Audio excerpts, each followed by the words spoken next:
Sa ating lahat, mga kapatid,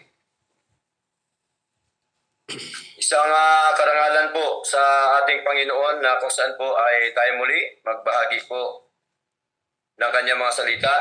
At salamat po sa Diyos sapagkat sa opportunity po ito na kanya pong ipinagkaloob po, no, sa bawat isa sa atin. Dito po sa 2 Peter chapter 3, verse 17 to 18 po, mga kapatid. 2 Peter chapter 3, verse 17 up to verse 18. Ye therefore, beloved, seeing ye know these things before, beware lest ye also being led away with the error of the wicked, fall from your own steadfastness. Verse 18, but grow in grace and in the knowledge of our Lord and Savior Jesus Christ, to Him be glory, both now and forever. Amen. Sandali po tayong manalangin, mga kapatid, amang banal. Marami pong salamat o Diyos sa inyo pong patuloy na panguna po sa amin, na kung saan kami po ay muling nagkasama-sama po ngayon sa magitan po ng aming virtual fellowship. At salamat po Diyos sa pribilehiyo pong ito na kami po ay inyo pong pinagkaluban ng lakas, sigla at pagsama-sama, fellowship. At tunay nga po na ang amin pong pagtitipon po ito ay para po sa ikalahati po ng inyong kapangyarihan, ng pangalan o Diyos, at maging po kami ay magpalakasan po sa isa't isa po, Panginoon. Nawa, samahan niyo po kami sa amin pong pag-aralan po ito at amin po nawa itong makain, Panginoon, ang inyo pong mga salita, ang mga espiritual na mga bagay o Diyos sa amin pong pakikinig, at nawa ito po ay isang maging matamis, Panginoon, sa aming pakinig, at ito po ay maging isang malinamnam, Panginoong Diyos, sa amin pong pakinig, katulad po, Panginoon, ng pulot-pukyutan at katulad po ng gatas, Panginoon. Salamat po. Patuloy mo kaming pangunahan sa pangalan po ni Jesus. Amen. Okay. Dito po tayo ngayon, mga kapatid, sa aklat po ng 2 Peter chapter 3, verse 18 po, mga minamahal. At ang paksa natin ngayong gabi ay God's command for spiritual growth. God's command for spiritual growth. Dito po sa 2 Peter chapter 3, verse 18 po, isang paalala po ng ating kapatid na Pedro sa mga mananampalataya na ang buhay Kristiyano ay hindi po natatapos sa kaligtasan lamang kay Kristo. Ito ay isang patuloy na paglalakbay ng paglago sa gitna ng mga hamon, maling katuruan, at paghihintay sa muling pagbabalik ng Panginoon. Hinihikayat tayo ni Pedro na manatiling nakaugat sa biyaya at lumago sa kaalaman kay Kristo Jesus. Ipinapakita ng talatang ito na ang tunay na espiritual na buhay ay may direksyon patungo sa mas malalim na kaugnayan o komunikasyon at aral kay Kristo, at sa patuloy na pagbabagong dulot ng kanyang biyaya. Sa huli, ang lahat ng ating pag-unlad at paglago sa pananampalataya ay dapat magdulot ng papuri at kaluwalhatian sa ating Diyos. Kaya dito po tayo mag-concentrate po muna sa aklat po ng 2 Peter chapter 3, verse 18, na kung saan po ay there are 5 important messages of God through Peter. No, meron pong 5 mahalagang mensahe po yung ating Panginoon sa pamamagitan po ni Pedro. Now, number 1, Sabi po dito sa 2 Peter chapter 3 verse 18, but grow. So ito po ay the command to grow. Ito po ay utos, no, ng ating Panginoon na tayo po bilang mga mananampalataya, bilang mga lingkod po ng Diyos, ay kailangan po tayong lumago sapagkat ang paglago po ay utos ng ating Panginoon. Spiritual growth is not optional. It is a command of God. Hindi po ito optional na sasabihin natin, no, na at saka na lang ako lumago, no, at saka na lang akong palaguin ang aking buhay spiritual. Hindi po ito option ng isang mananampalataya, kundi ito po ay isang utos, no, ng ating Panginoon sapagkat ang sabi po ni Lord sa pagitan po ni Pedro, but grow. Growth is continual and lifetime. No? Ang paglago ay patuloy po yan at habang tayo po ay nabubuhay sa mundong ito, mga kapatid, kailangan tayong lumago kasi pagka hindi na tayo lumago, delikado po yung ating buhay spiritual. Mamaya po, malalaman po natin yan kapag hindi na po lumalago. No? Ano pa po? Growth proves for spiritual maturity and fruitfulness. No? Yun po ay pruweba ng isang spiritual na matured sa harapan ng Panginoon at siya po ay nagkakaroon po ng mga bunga, no, sa kanyang paglilingkod, no, sa ating Panginoon. At ang mananampalataya na lumalago ay matik po yan, no, sa pagdating po ng pagsamba, talagang nandyan lagi po yun, present po yun, no? At hindi po yan nanilik, yung mananampalataya na lumalago, no, nandun po yan at ang kanyang puso, lagi po yan sa gawain po ng ating Panginoon.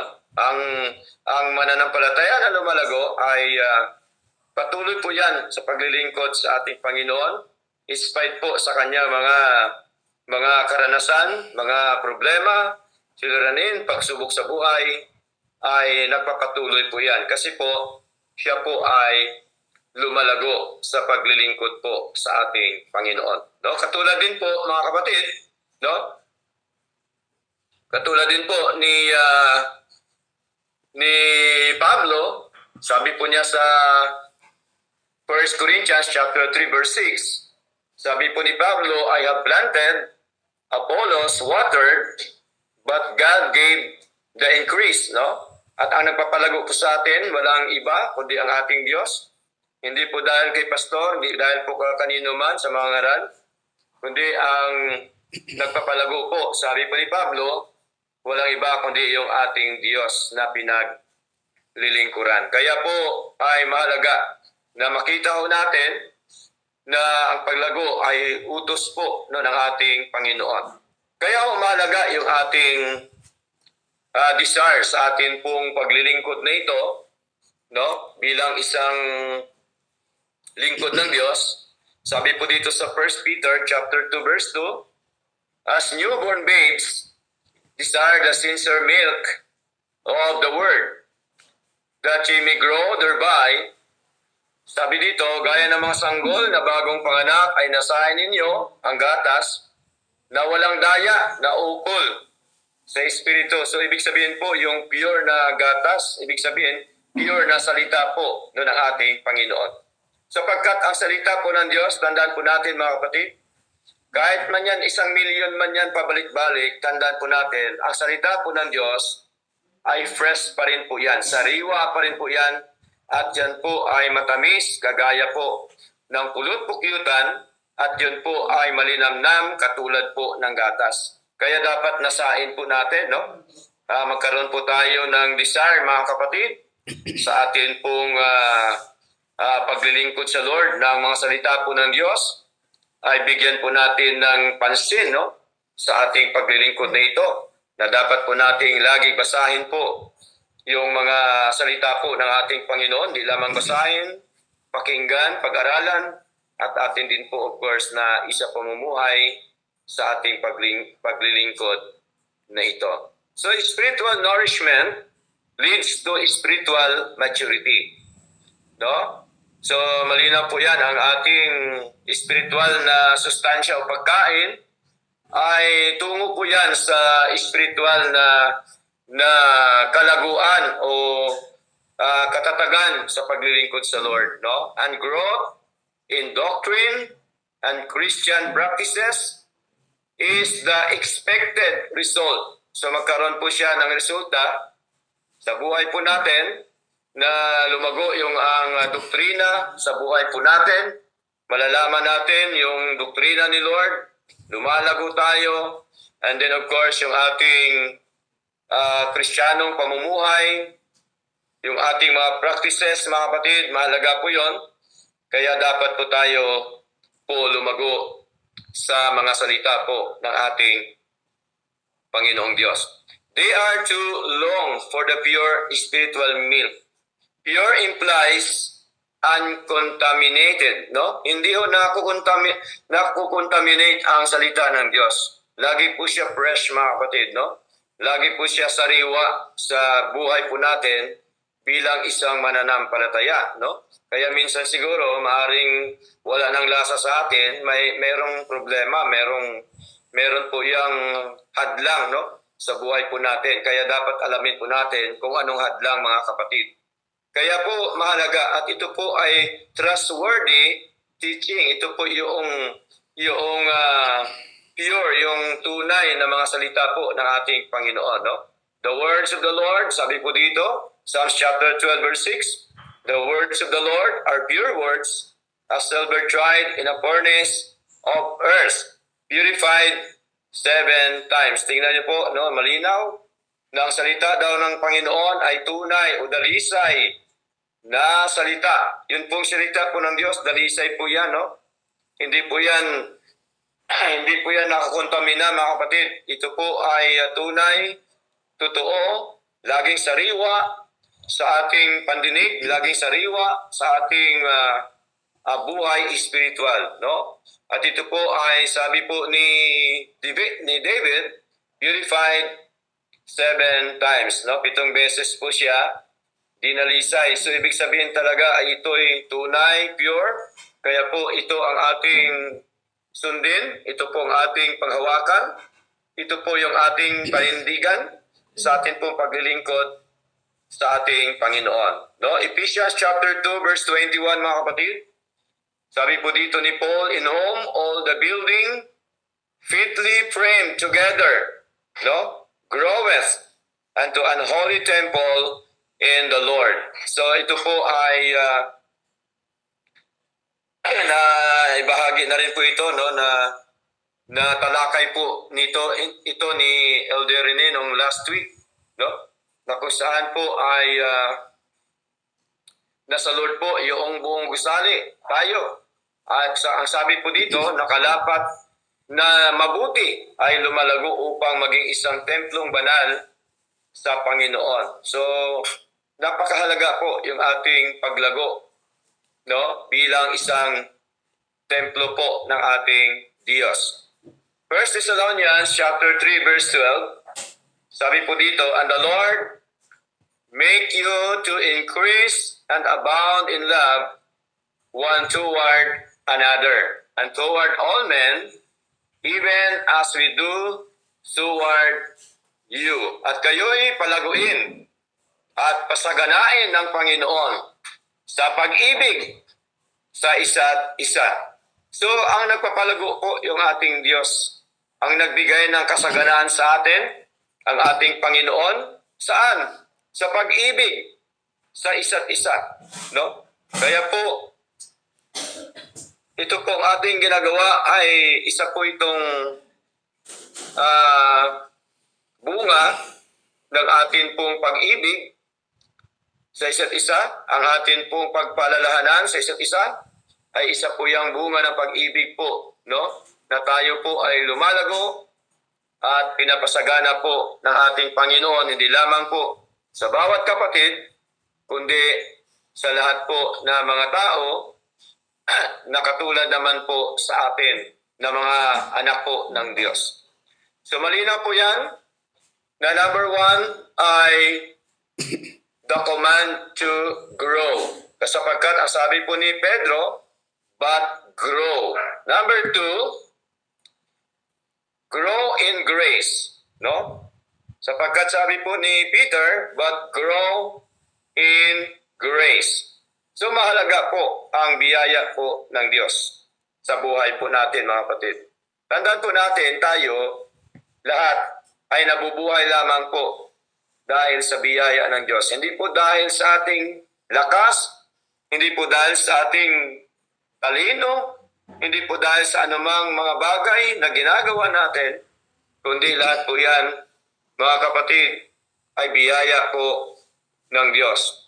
Mula sa talampakan hanggang sa ulo, mula sa ulo hanggang sa talampakan, lahat po yan ang umiiral po sa atin ay biyaya ng Diyos. Grace is God's undeserved and unmerited favor. Ang biyaya ay ang hindi karapat-dapat at hindi nararapat na pabor ng Diyos. Pero ginawa tayong karapat-dapat po ng ating Panginoon because of His grace. Growing in grace means understanding, experiencing, and expressing grace. No? Naintindihan po natin dahil sa biyaya ng Diyos, yung kanyang mga salita, na-experience po natin ang buhay bilang isang mananampalataya lahat. Na-experience po natin mula noong tayo po ay naglilingkod sa Lord hanggang ngayon. Dahil sa biyaya po yan ng Diyos at ating nasasabi sa buhay po natin, dahil po yan sa biyaya po ng ating Panginoon. Kaya lahat po mga kapatid, wala po tayong pag-ari. Lahat po yan, biyaya ng Diyos na binigay po sa atin. Maging po yung ating buhay, ating lakas, lahat po yan. Wala po tayong may pag-ari. Lahat po yan ay sa Panginoon. Titus chapter 2, verse 11. Up to verse 12 po mga kapatid, sabi po dito, for the grace of God that bringeth salvation hath appeared to all men, sapagkat napakita ang biyaya ng Diyos na may dalang kaligtasan sa lahat ng mga tao. Tingnan niyo po, no? Si Lord po ay nagdala ng kaligtasan, kaya malinaw po na ang kaligtasan po nating eternal ay gawa lamang po ng Diyos, sapagkat siya po ang nagdala ng kaligtasan po, mga kapatid, at ating po nakita, ang kaligtasang eternal po ay mula sa paglikha ng mundo. Tayo po ay hinirang na po ng Diyos, no? Before the foundation of the world. Hinirang po tayo ng Diyos Ama at nakita natin na pinaunawa ni Lord sa kanyang biyaya na tayo po ay tinubos ni Kristo bilang mga hinirang po ng Diyos at tayo po ay binorn again ng Espiritu ng Diyos, mga kapatid. So nakita natin ang biyaya po ng Diyos na nagdala po ng kaligtasan sa atin. Even our eternal temporal salvation, si Lord din po, mga kapatid, ang siyang nagdala para sa atin. Kaya ang sabi ko dito, ituloy natin sa verse 12, teaching us that denying ungodliness and worldly lust, we should live soberly, righteously, and godly in this present world, na nagtuturo sa atin upang pagtanggi natin sa kalikuan at sa mga kahalayan ng salibutan. So malinaw po, no? Ang biyaya ng Diyos nagtuturo sa atin upang tanggihan, no, ang mga kalikuan at ang mga kahalayan ng sanlibutan. So nakita natin dito yung eternal salvation and then yung tinatawag po na timely or temporal salvation dito, mga kapatid. So pinakita po yan ng ating Panginoon sa pagitan po ng kanyang mga salita.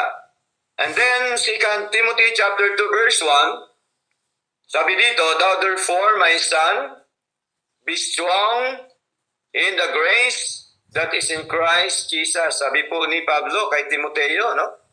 Na ikaw nga, anak ko, magpakalakas ka sa biyayang nasa kay Kristo Jesus.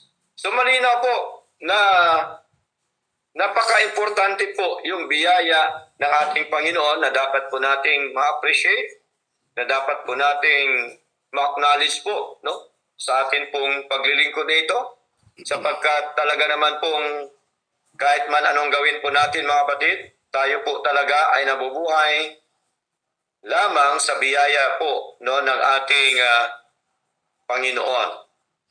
So nakita ho natin, but grow in grace. Number 3, grow in the knowledge of Christ. Okay, hindi lamang po tayo dapat lumago sa biyaya, maging po dapat sa kaalaman po ng ating Panginoon. Sapagkat ang sabi po dito ni Pedro, but grow in grace and in the knowledge of our Lord and Savior, Jesus Christ. So malinaw po, lumago tayo sa kaalaman, mga kapatid. Kaya mahalaga yung ating pagbabasa ng mga salita po ng Diyos para tayo lumago, para tayo matuto, malaman natin ang katotohanan po ng ating Panginoon, mga salita po niya. At kailangan nating mag-aral, magsaliksik, no? At kailangan po natin na isa pumumuhay yung mga salita po ng Diyos. Knowledge includes praying, reading, hearing, and studying God's Word. No? Sapagkat hindi ho tayo magkaroon ng kaalaman kung di tayo hingi po sa Panginoon, mga kapatid, no? Sapagkat ang sabi po niya sa aklat po ng James chapter 1 verse 5, no?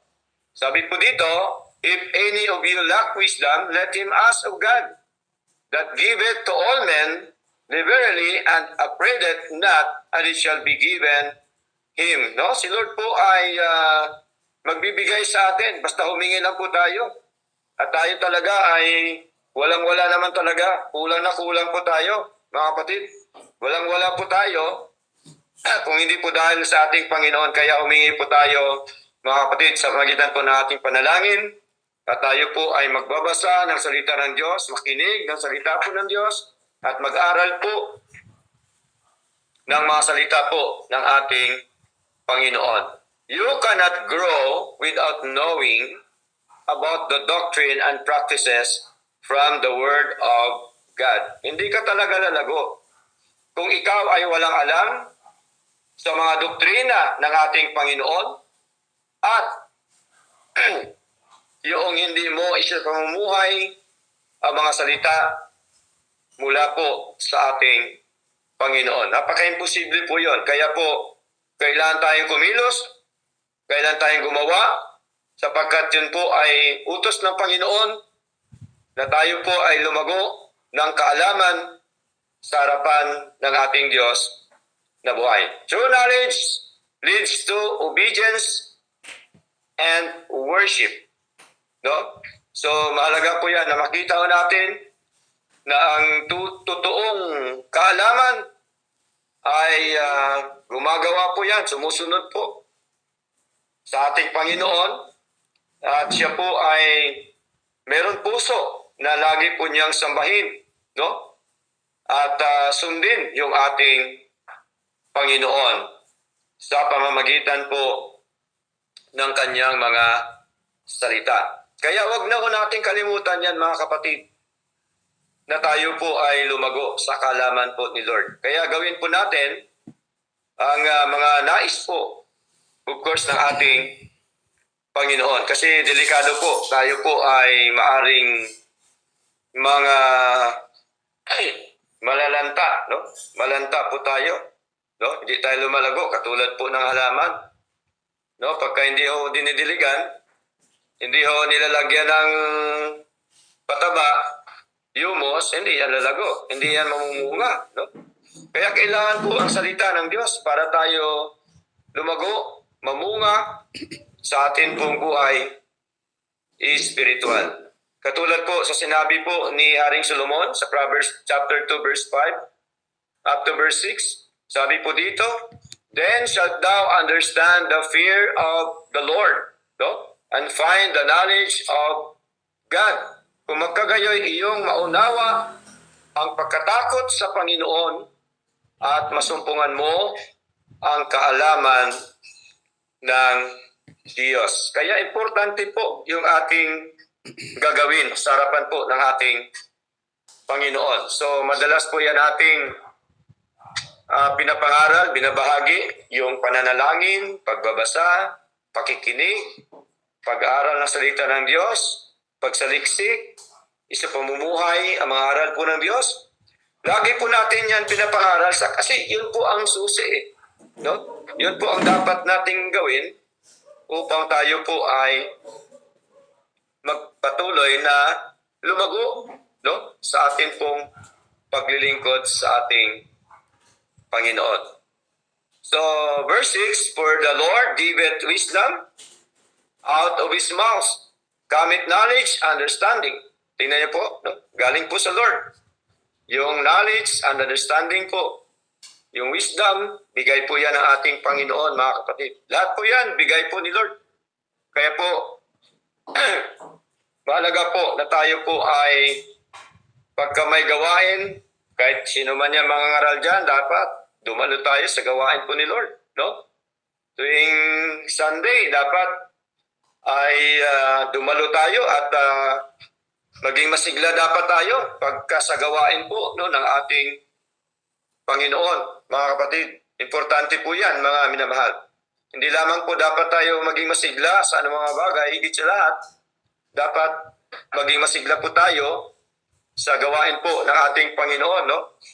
Kaya bago mag-Sunday, dapat nandoon yung iyong eagerness, no? Nandoon yung iyong kasiglahan sa pagsamba sa ating Panginoon. Sapagkat kapag ang isang Kristiyano ay lumalago, sumisigla ang kanyang buhay espiritual, ay talaga ho yang nasunod po niya yung nais po at ang kalooban po ng ating Panginoon. Kaya dito ay malinaw po mga kapatid.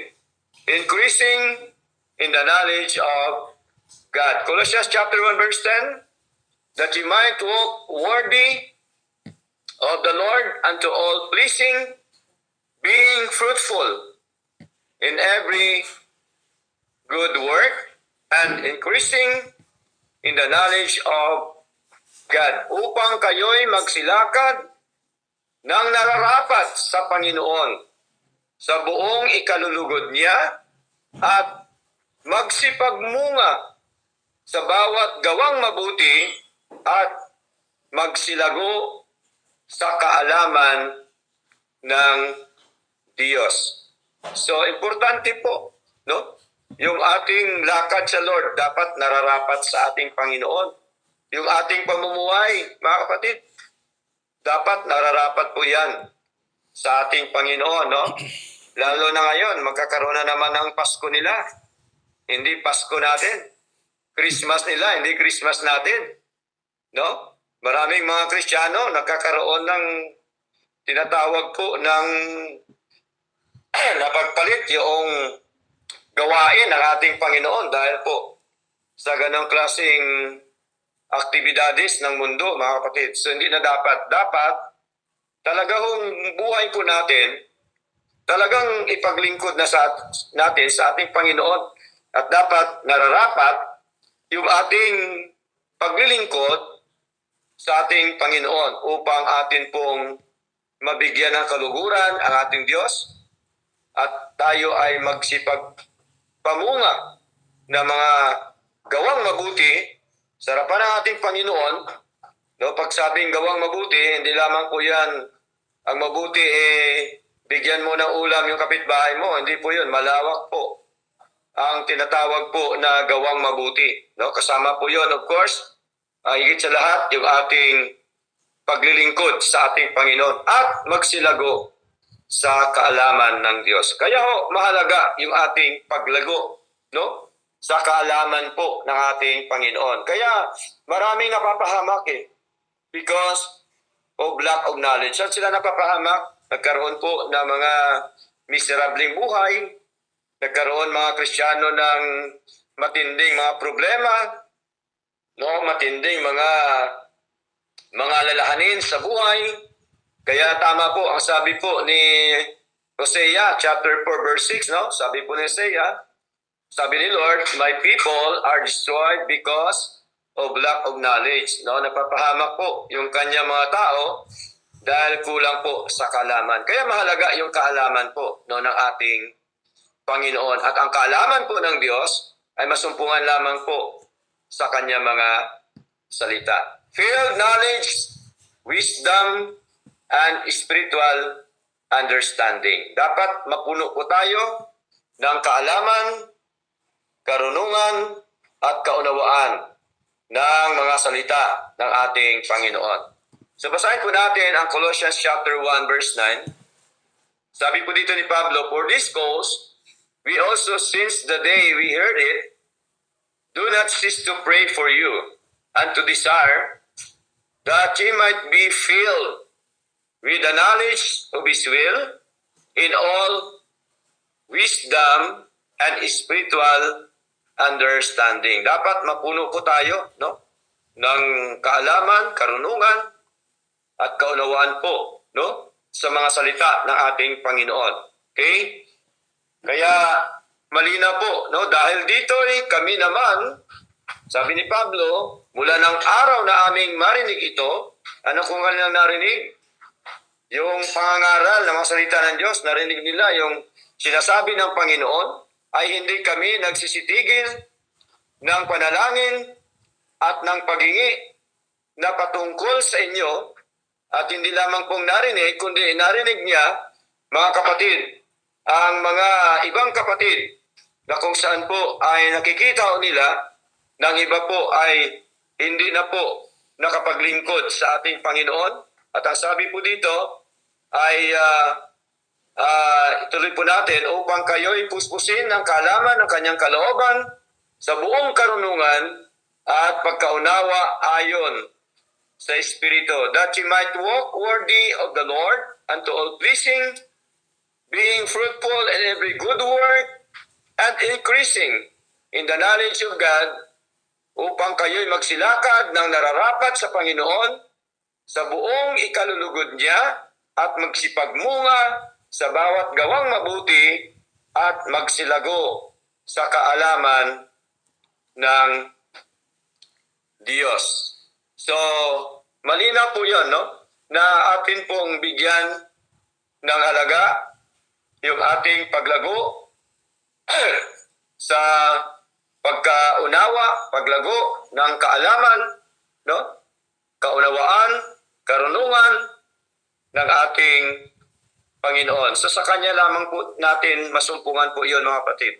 Hindi po kanino man, no? Kundi sa ating Diyos. Now, number 4, no? Number 4, kita ho natin, but grow in grace and in the knowledge of our Lord and Savior, Jesus Christ. So number 4, Christ our Lord and Savior. No? Si Lord po yung ating tagapagligtas. Kaya walang dahilan para hindi ho tayo, mga kapatid, lumago, sapagkat siya po ang nagligtas sa atin. Hindi po walang dahilan para hindi natin paglingkuran yung ating Diyos. Hindi natin gawin na manalangin, magbasa, mag-aral, at sundin yung kalooban po ng Diyos, sapagkat siya po ang ating tagapagligtas, mga kapatid, no? Kaya po, di po ba ay meron tayong aral po na sa banal na kasulatan na si Lord po yung author ng ating eternal salvation, no? God is the author of our eternal salvation. Siya po ang may-ari. Sa Kanya nanggaling ang ating eternal salvation. Sabi po dito sa Hebrews chapter 5 verse 8 at verse 9, sabi po dito, though you were a son, no, ating Jesucristo po tinutukoy, yet learn the obedience by the things which he suffered. Bagamat siya'y anak, no, anak po siya ng Diyos Ama, gayon may natuto ng pagtalima sa pamamagitan ng mga bagay na kanyang tiniis. So, Kung ating Panginoon Kristo ay nagtalima po sa ating Diyos Ama, lalo na tayo mga kapatid, and being made perfect, He became the author of eternal salvation unto all them that obey Him. At nang siya ay mapaging sakdal, ay siya ang gumawa ng walang hanggang kaligtasan ng lahat ng mga nagsisunod o nagsatalima sa Kanya. So, malinaw po yun, mga minamahal, na siya pong ating author. Siya pong gumawa sa Kanya nang galing. Siya ang nagbigay ng kaligtasan at buhay na walang hanggan. Siya po yung ating Savior. Titus chapter 3 verse 6, which He shed on us abundantly through Jesus Christ our Lord, o Jesus Christ our Savior. No, siya po ating tagapagligtas. Kaya natural, bilang tagapagligtas, dapat po natin siyang sundin, no? Dapat po nating gawin yung kanyang mga kautusan, no? Sa buhay po natin, na dapat tayong lumago sa biyaya at sa kaalaman po ng ating Panginoon na kanyang ibinuhos, no, ng sagana sa atin. Tingnan niyo po, no? Hindi ho niya tinipid, kundi talagang binuhos po niya ng sagana sa atin. Sagana po ang biyaya ng Diyos. Sagana ang dugo ng ating Panginoon sa pamamagitan ni Jesucristo na ating tagapagligtas. Okay? So, madalas po natin pinapangaral, John chapter 10 verse 28. Ano ba ang sinabi ng ating Jesucristo? And I give unto them eternal life. Siya pong nagbigay. And they shall never perish. Neither shall any man pluck them out of my hand. At sila ay binibigyan ko ng walang hanggang buhay. So si Lord po ang nagbigay. At kailanman hindi sila malilipol o mapahamak. At hindi sila aagawin ng sinuman sa aking kamay. So, dito po pumapasok yung tinatawag po na eternal security. No? Secure na po yung ang kaligtasan na binigay ng Diyos sa atin. Kaya dapat lamang po natin itong paghawakan, atin lamang po itong paninindigan. No? Kaya po, ang sabi po dito sa 1 Timothy chapter 6, mga kapatid, basahin po natin. Verse 12, mga minamahal. 1 Timothy chapter 6, verse 12, mga kapatid. Okay? Sabi po dito sa 1 Timothy chapter 6 verse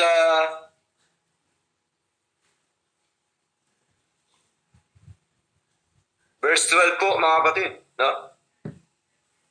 Sabi po dito sa 11, umpisan po natin, but thou, O man of God, flee these things and follow after righteousness, godliness, faith, love, patience, meekness.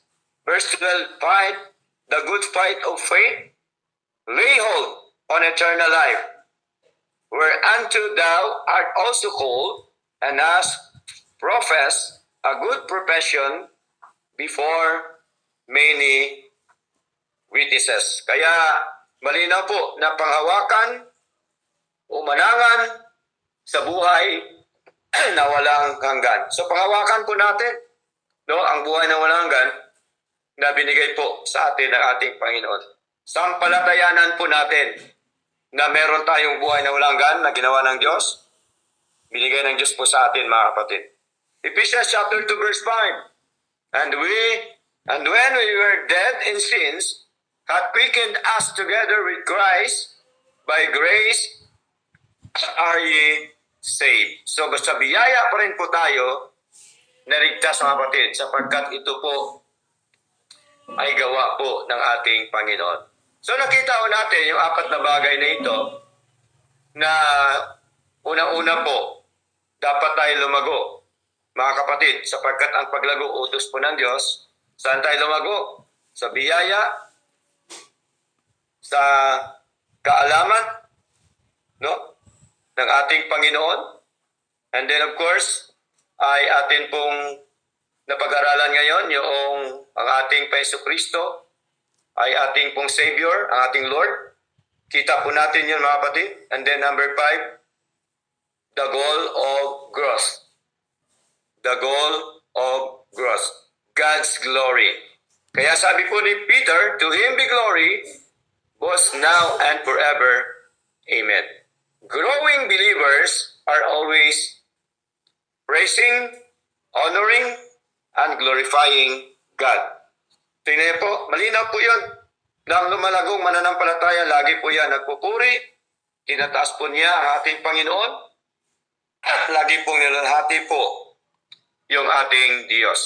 So yun talaga ang pinaka dulo ng ating paglago sa ating Panginoon. Yun ang resulta, no, ng ating paglago, ng ating ginagawa para sa Lord. Siya po ay mabigyan ng kalulatian, karangalan po sa atin pong mga buhay. Not because of His emotions and felt, no? Ang pag-glorify sa Lord, hindi po dahil sa emosyon ng tao o sa naramdaman ng isang tao, but because of what the Scriptures say, no? At ito po ay dahil sa sinasabi po ng ating Panginoon. Kaya hindi lahat na mga bagay gawin mo sa loob ng church dahil po sa iyong emosyon, dahil po sa iyong naramdaman, dapat ibase po natin sa mga salita ng ating Panginoon. Kaya maraming mga so-called religion po ngayon na sabi nila, ginagawa namin to kasi naramdaman namin no? Na maganda, no? Ginagawa namin to dahil dito kami masaya. Ay sila lang masaya at kailang naramdaman, pero yun naman kung unbiblical, hindi talaga tama po yun, no? Kasi unbiblical po Kaya ang pagsamba, hindi dapat dahil sa emosyon at sa ating naramdaman, mga kapatid.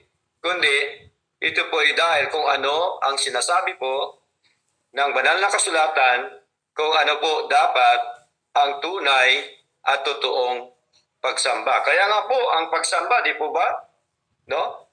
Sabi ni Lord, sambahin siya sa espiritu katotohanan, no? Kaya po, hindi lamang espiritu sa sambahin, kundi sa katotohanan. Dapat totoo yung puso mo sa pagsamba at totoo yung mga ginagawa mong pagsamba sa ating Panginoon.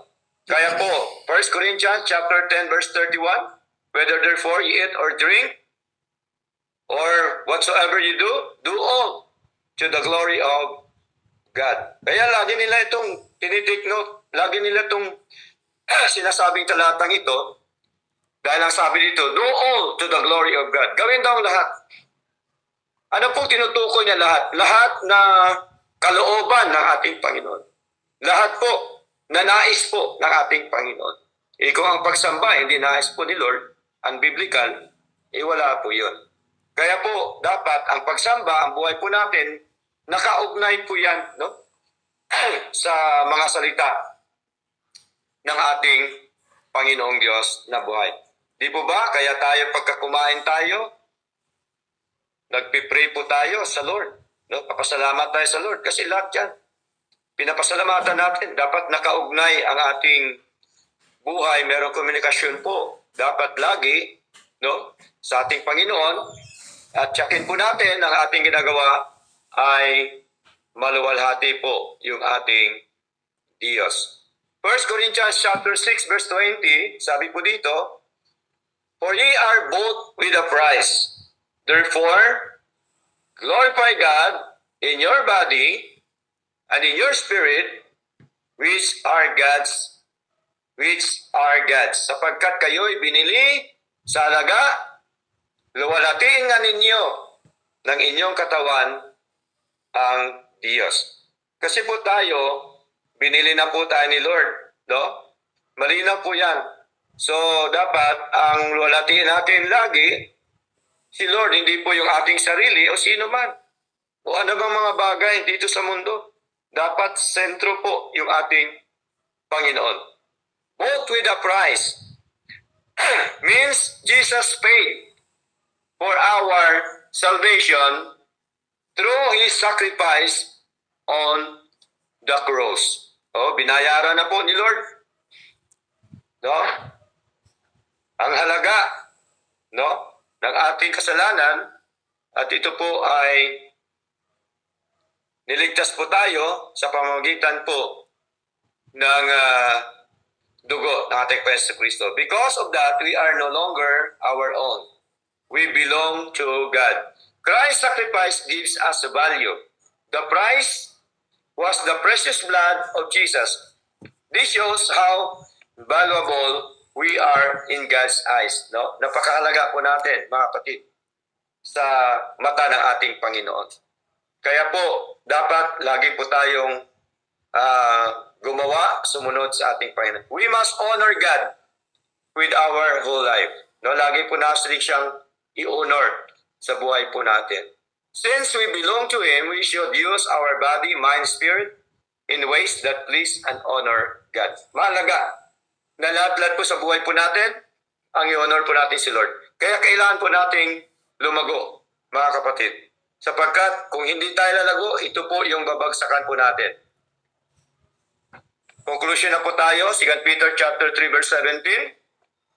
Ye therefore, beloved, seeing ye know these things before, beware lest ye also being led away with the error of the wicked, fall from your own steadfastness. Kaya nga mga minamahal, yamang nalalaman na ninyo, nang una ang mga bagay na ito ay magsipag-ingat kayo. Tingnan niyo po, ang tagubilin po ng ating kapatid na Pedro, baka kung mga ligaw kayo sa pamamagitan ng kamalian ng masasama, ay mga hulog kayo sa inyong sariling katyagaan. So, importante, tuloy-tuloy po ang ating paglago para hindi po tayo mahulog sa mga kamalian o sa anumang mga kasamaan dito po sa mundo natin pong ginagalawan. Now, 2 Peter chapter 3 verse 18 reminds us, growth is commanded, grace is the environment for growth, Christ is the center of growth, God's glory is the purpose of growth. Purihin po ang Panginoon at magandang gabi po sa inyong lahat at tayo pong lahat ay manalangin sa Lord. Panginoon, maraming pong salamat o Diyos sa inyo pong mga ganitong aral namin pong napakinggan at nawa, Panginoon, kami po ay lahat inyong kilusin na kami po ay patuloy po na gumawa, Panginoon, sa inyong pong nais kalooban at kami po nawa inyong palaguin, Panginoon, sa inyong biyaya at sa inyong karunungan, Panginoon, o Diyos, na kung saan po ay amin po nawa itong matamo sa araw-araw po namin buhay upang kami po ay hindi po mapahamak sa mundo po ito. Salamat po, Panginoon, sa pangalan po ni Jesus. Amen. Brother Marshall.